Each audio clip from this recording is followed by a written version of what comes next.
অখণ্ড সংহিতা বা অখণ্ড মণ্ডলেশ্বর শ্রী শ্রী স্বামী স্বরূপানন্দ পরমহংসদেবের উপদেশ বাণী ২০ খণ্ড। ওঙ্কার মন্ত্র ও বিস্ময়িকাত্মবোধ। এক পত্রলেখকের পত্রের উত্তরে শ্রী শ্রী বাবামণি লিখিলেন, তুমি ওঙ্কার রূপ মহামন্ত্রে দীক্ষিত হইয়াছ, এজন্য তোমার অন্য কোনো মন্ত্র জপিবার কোনো প্রয়োজন নাই। এক ওং এই মহানামের ভিতরেই বিশ্বের সমস্ত নাম রহিয়াছে। ইহার ভিতর দিয়াই সর্বমন্ত্রের পৃথক পৃথক রসাস্বাদন, সর্বতন্ত্রের রূপালেখ্য দর্শন, সর্বমতের তত্ত্বানুভব, সর্বালিঙ্গনকারী সত্যের প্রত্যক্ষ স্পর্শ সুখলাভ সম্ভব। অন্তরের অকপট বিশ্বাস নিয়া, গুরু বাক্যে ঐকান্তিক নির্ভর নিয়া, অন্য সকল প্রকার আলম্বন হইতে মনের ভর তুলিয়া আনিয়া একান্তভাবে প্রণব মন্ত্রেরই শরণাপন্ন হও।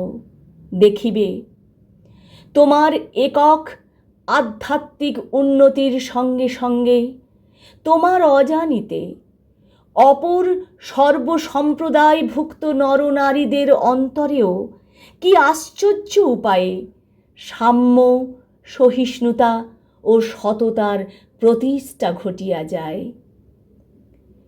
একটি মাত্র মন্ত্রের ভিতর দিয়া যদি সমগ্র বিশ্বের যাবতীয় মননশীল মানব গোষ্ঠীর ঐক্যবোধ প্রতিষ্ঠার কল্পনা কেহ করে, তবে তাহাকে এই প্রণবে আসিয়া আশ্রয় নিতে হইবে। কারণ ইহাই ভূমণ্ডলে একমাত্র মন্ত্র যাহা সর্বতত্ত্ব সম্পর্কে ইতিবাচক এবং সর্বসিদ্ধি সম্পর্কে সহায়ক।